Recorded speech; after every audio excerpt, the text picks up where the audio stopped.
The afternoon sun was bright and heavy over the long, quiet road that ran through the dry Texas countryside. The heat made the air shimmer above the asphalt, and dust rose from every step like a sigh from the earth. On the side of that lonely road sat a little girl named Emily Carter, only 12 years old, holding a pair of wooden crutches that were almost as tall as she was. Her parents had left her there that morning. At first, she didn't understand what was happening. They had been driving for hours in their old truck, the one that always made a knocking sound in the engine. Her father was quiet the whole ride. Her mother kept her eyes on the road, never looking back at Emily, not even once. Then, without warning, the truck slowed down. Her father stopped on the shoulder, turned around and said, "Get out for a minute, Em, we need to talk." Emily had obeyed. She trusted her father. She took her crutches and stepped out carefully, the metal ends sinking slightly into the dirt. She waited by the road as the engine idled. Her parents didn't step out. Her mother said something Emily couldn't hear, and then the truck door slammed. The tires spun, kicking up a cloud of dust that tasted dry and bitter. The truck got smaller and smaller, and then it was gone. At first, Emily thought maybe they were just angry, that they would come back once they cooled down. Maybe her father needed a break, or her mother couldn't handle the crying anymore. But hours passed. The sun climbed higher. The heat pressed against her skin, and she felt it even through her thin dress. She looked down the road in both directions. There was nothing. No buildings, no people, not even another car. Just land and sky, stretching so far she could barely tell where one ended and the other began. She sat on a rock near the ditch and waited. Every sound made her heart jump.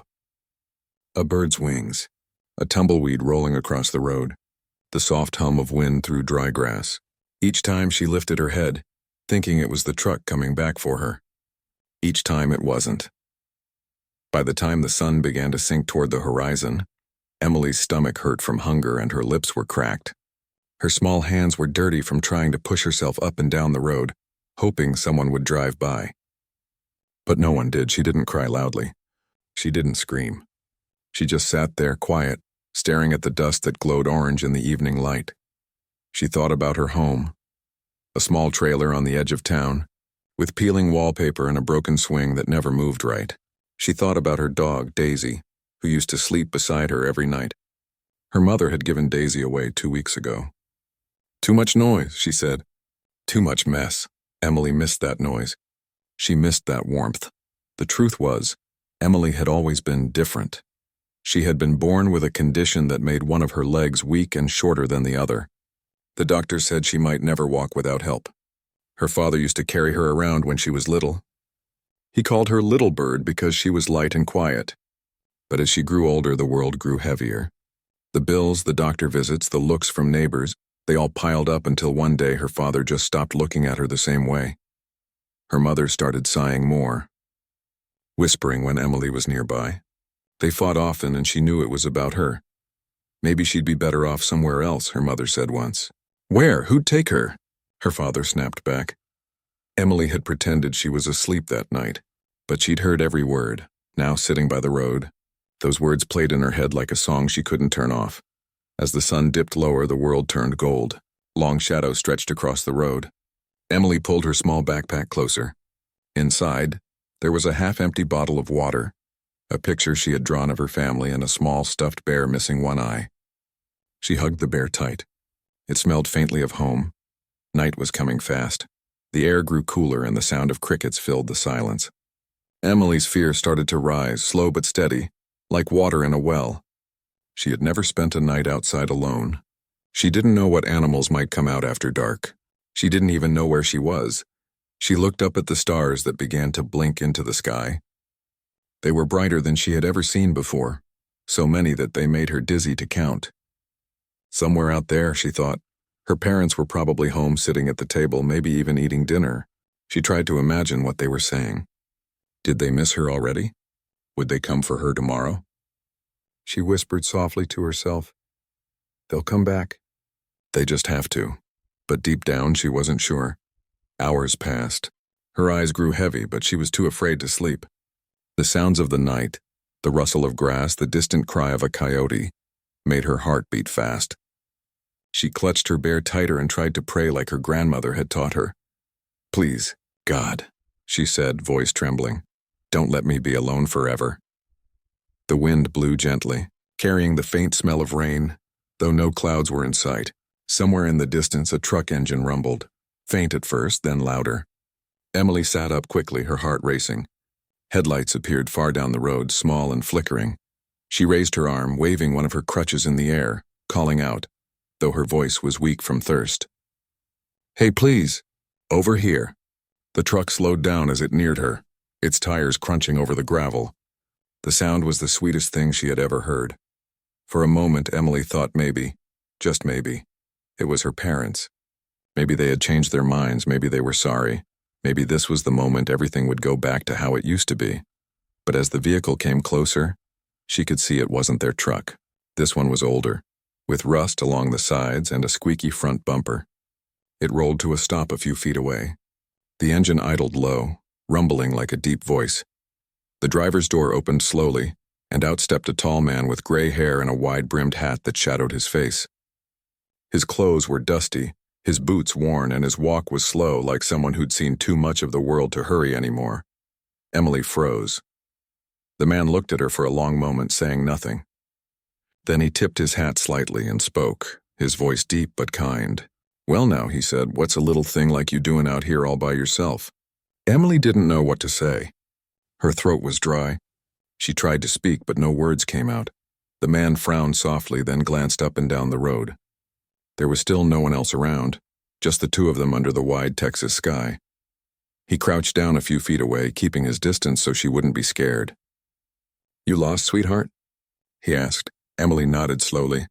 A tear slipped down her cheek, though she didn't want to cry in front of a stranger. The man sighed, rubbing the back of his neck. "Ain't right for a child to be out here alone," he said quietly. Then after a moment he reached out a hand. "My name's Boone McAllister. I got a ranch about a mile that way. You look like you could use a meal and a place to rest your head." Emily stared at his hand. For a second she hesitated, the way a wild animal might when someone opens a gate. But something in his voice felt steady, like the first safe thing she'd heard all day. She lifted her small, trembling hand and placed it in his. Boone smiled just a little, and that smile, and soft and sure, felt like the first warm light after a long storm. He helped her into his truck, careful with her crutches, careful with her heart. As the old truck rumbled away from the empty road, Emily looked out the window one last time. The place where she'd been left behind grew smaller and smaller, until it was only a shadow in the fading light. She didn't know it yet, but that dusty road, the place where she lost everything, was also the place where her real story was just beginning. The road stretched quiet and dark behind them as Boone's old pickup rattled along the dirt path. The headlights cut through the dust, lighting up pieces of the night. Emily sat close to the window, holding her crutches tight across her lap. The air inside smelled like hay and leather, old but comforting. Boone didn't say much at first. The radio didn't work, and the only sound was the low growl of the engine and the hum of crickets outside. After a few minutes, Boone spoke softly. "You hungry, little one?" he asked, keeping his eyes on the road. Emily nodded, but her voice came out small. "A little." "I reckon we can fix that," he said with a gentle smile. "Got some stew on the stove if the cat didn't eat it." She didn't know if he was joking, but his calm tone made her shoulders relax just a bit. She watched him from the corner of her eye. His face was lined, his skin tanned from years under the sun. There was a kindness there, the quiet kind that didn't need big words. They turned off the main road onto a long dirt driveway. It wound between open fields and faded wooden fences. The moonlight made everything silver and still. After a while, the shape of a small house appeared, a cozy, worn-down farmhouse with a porch and a rocking chair. Beyond it were a few barns, some corrals, and the faint shadows of grazing horses. Boone stopped the truck, climbed out, and came around to open Emily's door. "Easy now," he said, helping her down. She felt shy but grateful. Her legs were sore and weak from sitting so long. The cool night air brushed her cheeks and she shivered slightly. Boone noticed. "Come on in," he said. "Ain't much, but it's warm." Inside, the house smelled of coffee and wood smoke. The walls were lined with old photographs, cowboys on horses, rodeo ribbons, a smiling woman in a floral dress. A fire crackled in the fireplace and a gray cat dozed near the hearth, flicking its tail lazily. Boone took off his hat, hung it by the door, and motioned for Emily to sit at the kitchen table. "You wait right there," he said. "I'll get you some supper." She sat quietly, hands folded in her lap. Everything in the house looked used but cared for. Dishes stacked neatly, boots by the door, a patchwork quilt folded over the couch. She could hear Boone moving around the kitchen, humming an old tune that reminded her of something her grandmother once sang.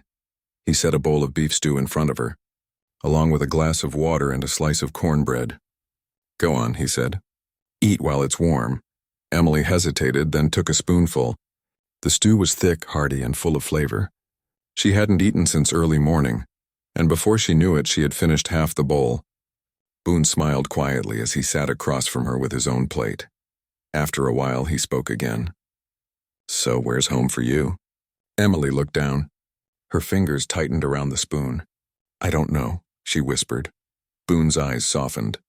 He didn't press her. Instead, he nodded slowly, as if he understood more than she said. "All right then," he murmured. "No rush on talking. Eat first." They sat in comfortable silence for a few minutes. The clock ticked on the wall, steady as a heartbeat. When she finished eating, Boone pushed a glass of milk toward her. "You look tired," he said. "There's a spare room down the hall. It ain't fancy, but the bed's clean. You can rest there tonight." Emily hesitated again. She wasn't used to kindness from strangers. "Why are you helping me?" she asked quietly. Boone looked at her for a long moment. His voice was gentle when he answered. "Because you look like someone who's been let down too many times. And because nobody should have to spend a night out there alone." Emily's eyes filled with tears. She didn't want to cry, but she couldn't stop it. Boone didn't say anything more. He just handed her a clean handkerchief and turned to put another log on the fire. That night, for the first time in days, she slept in a real bed. The sheets smelled faintly of soap and sunlight. The room was small but warm, with a window that looked out at the open fields. She held her stuffed bear close and whispered to it, "Maybe I'm safe now." Then sleep carried her away. The next morning, she woke to the smell of eggs and toast. Sunlight spilled through the window, painting golden stripes across the floor. For a moment, she forgot where she was. Then she heard Boone's voice calling softly, "Mornin', kiddo. Breakfast's ready if you're up to it." She dressed and made her way to the kitchen with her crutches. Boone was already sitting at the table reading an old newspaper. He looked up and smiled. "You sleep all right?" "Yes, sir," she said politely. He nodded. "Good. I got a few chores to do around the ranch today. You're welcome to sit on the porch or help if you feel like it." Emily's eyes lit up. "Can I really help?" Boone chuckled. "Sure can. You don't strike me as the sitting around type." After breakfast, Boone took her outside. The morning was bright and cool. Horses grazed in the pasture, their coats shining under the sun. Chickens pecked at the ground near the barn. Boone handed her a small bucket of feed. "Go ahead," he said. "They won't bite." At first she was nervous, but the chickens made her laugh. One bold hen even pecked gently at her shoe. Boone watched her with quiet amusement. He hadn't heard laughter in his house for a long time. Over the next few days, Emily learned the rhythm of ranch life. Boone showed her how to collect eggs, fill water troughs, and brush the horses. He never rushed her. If she stumbled, he waited patiently. When she got tired, he'd say, "That's enough for today. You did good." One afternoon, he found her sitting by the fence, sketching one of the horses in a little notebook she carried. He leaned on the fence post and smiled. "You got a good eye," he said. "That's my old mare, Daisy. Been with me longer than most people." Emily grinned. "She's beautiful." "Yeah," Boone said softly. "She's been through a lot, just like you." Emily didn't answer, but her heart felt full in a way it hadn't in a long time. That evening, after chores were done, Boone cooked dinner again, beans, biscuits, and a bit of bacon. They ate while the sky turned orange outside the window. Boone told her stories about his rodeo days, how he used to ride bulls and travel from town to town. His face lit up when he spoke, and Emily listened wide-eyed. But then his voice grew quieter when he mentioned his wife, Clara, who had passed away 10 years earlier. "She was the one with all the sense," Boone said with a small laugh. "Kept me from doing too many foolish things." "Did you have any kids?" Emily asked softly. Boone looked down at his plate for a moment before answering. "Had a son," he said. Name's Luke. We don't talk much anymore. She didn't ask why. The silence that followed told her enough. After dinner, they sat on the porch. The stars came out one by one, and the air smelled of grass and wood smoke. Boone rocked slowly in his chair while Emily watched fireflies dance near the fence.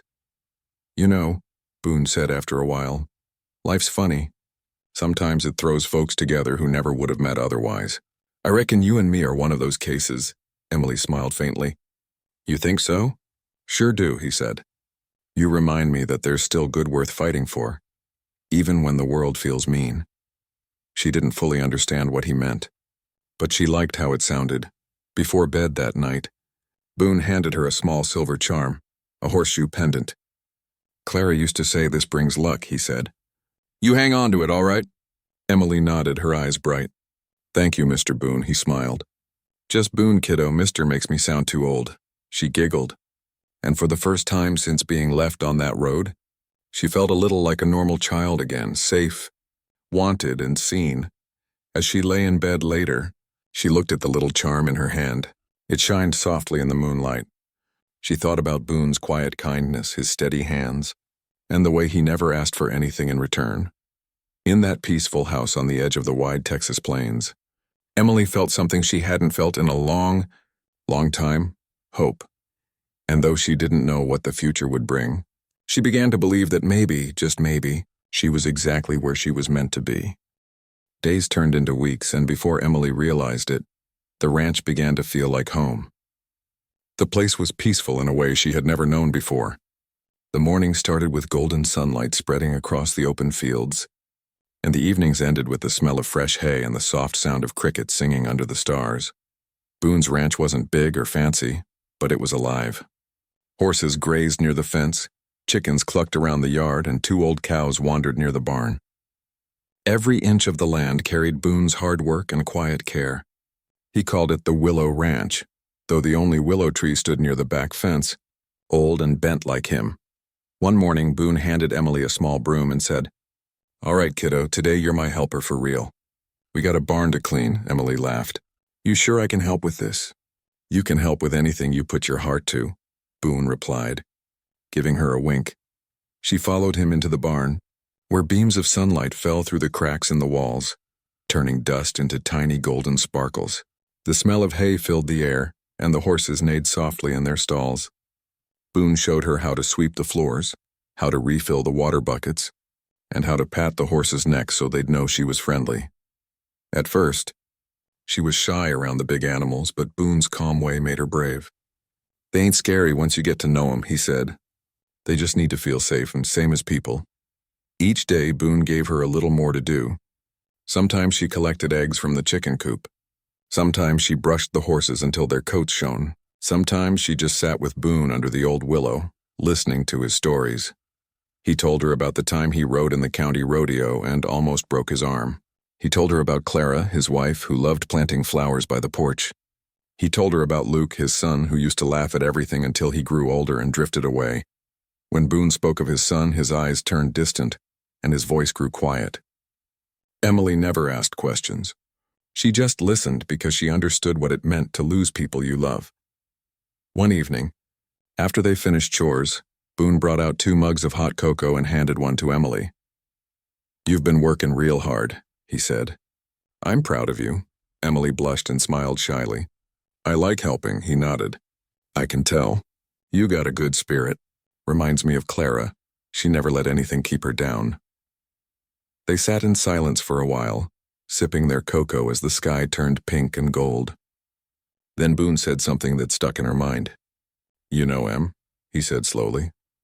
People spend too much time thinking about what they can't do instead of what they can.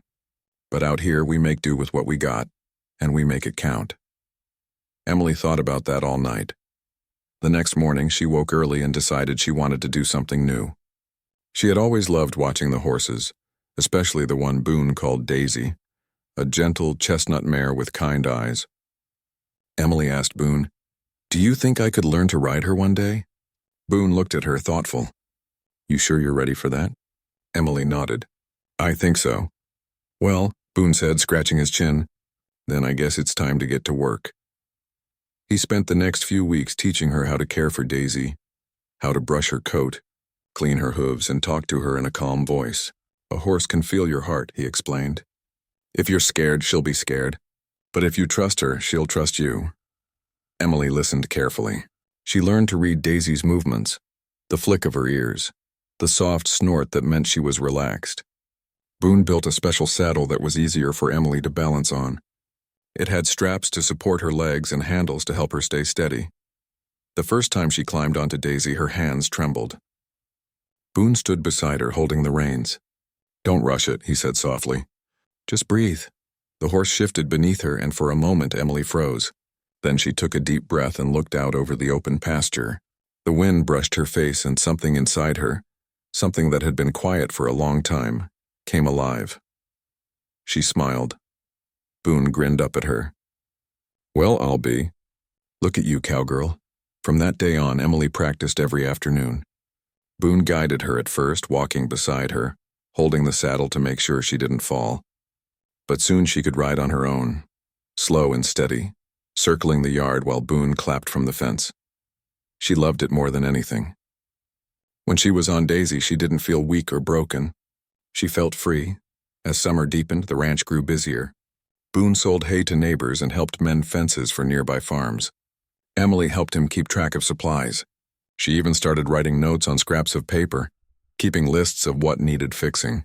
Boone teased her, saying, "You're the boss now, huh?" She laughed. "Somebody's got to keep you organized." They grew into a team, an unlikely pair, but one that worked perfectly. Boone was the steady strength, and Emily was the bright spark that kept things light. One afternoon, while repairing a gate, Boone hurt his hand on a loose nail. Emily rushed over with a worried look. "You okay?" she asked. Boone chuckled softly. "It's nothing but a scratch, kiddo." But she insisted on cleaning it and wrapping it up carefully. Boone let her fuss over him, watching her serious little face as she worked. "You'd make a fine nurse one day," he said with a smile. Emily shrugged. "I just want to help people, like you helped me." Boone's smile faded a little and his eyes grew soft. "You already do, Emily. You helped me remember what kindness feels like." That night, while Emily slept, Boone sat on the porch under the stars. He looked out over the fields and whispered to himself, "Clara, you'd be proud of this one." As the weeks passed, the bond between them grew deeper, not just like guardian and child, but like two souls who had both been lost and somehow found each other again. Emily's confidence bloomed. She learned to cook simple meals, to whistle for the horses, to read the weather by watching the clouds. She still used her crutches, but she no longer saw them as a weakness. They were part of her story, and Boone never let her forget how strong she was. Sometimes visitors passed by the ranch, neighbors, delivery drivers, or travelers asking for directions. They'd often smile at Emily and say, "You must be Boone's granddaughter." Boone would grin and nod. Something like that. Each time he said it, Emily's heart filled with quiet joy. One late afternoon, a storm rolled in fast. The sky darkened, thunder rumbled, and the horses grew restless. Boone and Emily worked quickly to get them into the barn. Rain poured down hard, drumming on the roof. Inside the dim barn, Boone handed her a towel and said, "Well, we did it. Everything's safe." Emily laughed as thunder boomed again. "I kinda like storms," she said. "They make everything feel alive." Boone smiled. "You sure got a poet's heart?" After the storm, the air smelled fresh and sweet. The next morning, the sun broke through again, brighter than ever. The fields sparkled with dew and a rainbow stretched across the sky. Boone and Emily stood by the fence watching it. "You see that?" Boone said softly. "That's a promise, that even after the worst storm, there's still beauty left." Emily leaned against the fence, smiling. "Like us?" Boone chuckled. "Exactly like us." From that day on, the ranch began to change in small ways. Flowers bloomed again near the porch, just like Clara used to plant. Boone started fixing up the old barn, and Emily helped paint the fences white. She even made a wooden sign to hang by the gate. With Boone's help, she carved the words herself, "A ranch called Hope." Boone read the sign and nodded with pride. "Fits just right," he said. For Emily, the ranch wasn't just a place anymore. It was proof that broken things could still grow strong, and lonely hearts could still find family. And though she didn't know what the future held, she knew one thing for sure. She wasn't just surviving anymore. She was living. Summer in Texas was always hot, but that year the heat felt heavier than usual. The air was dry, and the grass turned golden and crisp under the blazing sun. Every evening, Boone would walk the fences and look toward the hills, watching the wind stir up dust. He'd squint and say, "Feels like fire weather." Emily didn't fully understand what he meant until the day it finally came. It started like any other morning. The sky was a clean, endless blue, and the ranch animals were quiet. Emily was helping Boone stack hay in the barn. She hummed a little tune while Boone worked beside her, wiping sweat from his brow. Everything seemed peaceful. But around midday the wind changed. It came hard and fast, carrying a smell that made Boone's face tighten. Smoke. He paused, sniffed the air, and turned toward the horizon. A faint gray haze was rising beyond the hills. "That ain't good," he said under his breath. Emily looked where he was staring. "Is it a fire?" Boone nodded slowly. "Looks like one started up north. Could be lightning or some fool tossed a cigarette. Either way, we'd better be ready." He moved quickly, his calm voice now firm. "Go inside, Em. Grab the first aid kit and that old blanket by the door. We might need 'em." Emily hurried as best she could, her heart pounding. She'd seen small fires before, but this felt different. When she came back out, the sky already looked hazy, and a warm wind pushed across the field. Boone had started moving the horses toward the back pasture, farther from the road. "What can I do?" Emily asked. Boone looked at her, then at the animals. "You can help me get them all into the corral," he said. "We'll keep them close in case we need to move fast." For the next hour they worked side by side. Sweat dripped down Boone's face as he led the horses one by one. Emily used her crutches to guide the smaller animals toward the barn. The chickens were noisy, sensing trouble. The dog barked and ran circles around them. Then the wind shifted again, and that's when they saw it. A thick wall of dark smoke rolled over the ridge, and the faint orange flicker of flames appeared in the distance. The sound came next, a low, hungry roar that grew louder with every minute. Boone's voice cut through the noise. "It's coming fast. We gotta move now." Emily's heart raced. "Where do we go?" Boone pointed toward the far field. "Down by the riverbed, it's safer there. Get the animals started that way." The smoke burned her eyes as she moved, coughing and calling to the horses. Boone threw open the gate and led the first ones down the trail. The fire moved like a living thing, snapping and hissing, eating everything in its path. Sparks floated through the air like glowing insects. Emily's legs felt weak, but she didn't stop. She called to Daisy, her horse, and the mare came trotting toward her, frightened but trusting. Emily grabbed her reins and whispered, "It's okay, girl. We can do this." Boone turned back toward the barn, coughing. "We still got feed and tools in there," he said. "Can't let the whole place burn." "Boone, no," Emily cried. "You can't go back in." But he had already disappeared into the smoke. Panic shot through her. She stood frozen for a moment, gripping Daisy's reins so tightly her knuckles turned white. The fire was closer now. She could feel its heat on her face. The barn roof crackled as tiny flames licked up the sides. "Boone," she shouted, her voice breaking. No answer. Something inside her snapped, a mix of fear, love, and determination. She couldn't just stand there, not after everything he had done for her. "Come on, Daisy," she whispered, her voice trembling. "We're going to get him." Without thinking, she climbed onto the horse's back, gripping the saddle handle. Smoke stung her eyes, but she guided Daisy toward the barn. Her heart thudded in her chest. The closer they got, the thicker the smoke became, filling her lungs with heat. She saw Boone through the haze, struggling to drag a heavy sack out the door. He was coughing hard, his face red from the heat. "Emily, go back!" he shouted hoarsely. "Get out of here!" But Emily shook her head. "I'm not leaving you." She rode closer and reached out her hand. "Grab on!" Boone hesitated for only a moment before grabbing her arm.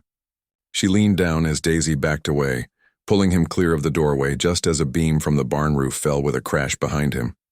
The sound made them both flinch. Sparks flew and the barn began to collapse in flames. They didn't look back. Emily guided Daisy away from the burning building, coughing and gasping for air. Boone stumbled beside her, still holding onto the horse's reins. By the time they reached the open field, the fire had spread far behind them. The sky was dark with smoke and everything glowed orange. They moved toward the riverbed, where the grass was damp and the air was cooler. The animals were already gathered there, frightened but safe. Boone sank to the ground, breathing heavily. Emily slid off Daisy and dropped beside him. "Are you okay?" she asked, tears streaking her dusty face. He nodded weakly, still coughing. You shouldn't have come back for me," he said. Emily shook her head, her voice firm despite the tremor in it. "You would have done the same for me." Boone looked at her then, really looked at her. The glow of the fire reflected in her eyes, and for a moment he saw not a fragile girl with crutches, but someone brave, strong, and full of heart. "I reckon you're right," he said softly. With a faint smile, they stayed by the riverbank until the worst had passed. Fire trucks arrived hours later, their sirens distant but comforting. Neighbors came with water and blankets, helping lead the animals farther from the smoke. By the time morning came, the fire was mostly out. The barn was gone, only blackened beams and ash remained. But the farmhouse still stood, though its porch was scorched. The sun rose through a hazy sky, painting everything gold again. Emily and Boone walked through what was left of the ranch. Her crutches sank into the soft ash, and Boone's boots left heavy prints beside hers. It was quiet except for the distant sound of birds returning. "It's all gone," Emily said softly. Boone nodded. "A lot of it, yeah." Tears filled her eyes. "I'm sorry." He looked at her, his expression gentle. "Don't you be sorry, kiddo. We're still standing, ain't we? That's what matters." They sat together on a fallen beam. Boone's arm was scraped and his shirt was torn, but his eyes were calm. "You were something out there, Emily," he said after a while. "You saved my hide," she smiled faintly. "I just did what you taught me, not to give up." He chuckled softly. "Guess you've been listening better than I thought." For a long time they sat in silence, watching the smoke drift away. The smell of burnt wood filled the air, but there was also something else. The smell of rain. Small drops began to fall, hissing softly as they touched the warm earth. Emily tilted her face to the sky. "It's raining," she whispered. Boone smiled. "Nature's way of starting over." Later, neighbors helped them rebuild. People brought supplies, boards, and food. One of the firefighters told Emily she was a hero. She shook her head shyly. "I just wanted to help my friend." Boone, standing beside her, rested a hand on her shoulder. "She's more than that," he said proudly. "She's my family." Those words warmed her heart more than any fire ever could. Days passed, and the ranch slowly began to heal. The animals returned to their routines. New fences went up, and grass started to grow again through the ashes. The barn would take time to rebuild, but Emily didn't mind. She and Boone worked together every day, laughing and telling stories even when they were tired. Sometimes, in the quiet evenings, she would sit on the porch beside Boone and watch the sunset. The air smelled like smoke and new grass, the smell of things lost and things reborn. One night, Boone turned to her and said, "You know, Emily, when I first found you, I thought I was helping you. But truth is, you've been helping me all along." She smiled, looking out at the fields. "We helped each other," Boone nodded. "That's what family does." The stars came out then, bright and endless above the dark land. Emily felt tired but peaceful. The fire had taken much, but it had given her something too. The chance to prove that she wasn't weak, that she was brave in ways she never imagined. And deep down, she knew this wasn't the end of their story. It was just another test that showed how love, kindness, and courage could outlast even the fiercest flames. Years passed gently on the land Boone called the Willow Ranch. Though most folks now knew it by a different name, a ranch called Hope. The fire had burned many things away, but what grew afterward was stronger than ever. Boone rebuilt the barn with the help of neighbors, hammer by hammer, board by board. Emily, though still young, helped every day. Her hands grew calloused, her arms stronger. The crutches were still there, but she didn't lean on them as much as before. She moved with confidence now, steady and sure. Life returned to the ranch, and so did laughter. Flowers bloomed by the porch again, the same kind Boone's wife Clara used to plant. Sometimes Boone would stop by the garden and smile, whispering, "You'd like this, Clara, you'd really like this." Emily heard him once and quietly said, "She'd be proud of you." Boone looked at her and nodded. Maybe she'd be proud of both of us. Every morning Emily woke before sunrise. She liked to watch the light spill across the fields. The horses would lift their heads and the world would turn gold. The first time she saw that after the fire, she realized something important. that she wasn't the same scared girl who had been left on that dusty road. She had become part of something bigger. Boone's hair had turned whiter, his steps a little slower, but his spirit was the same.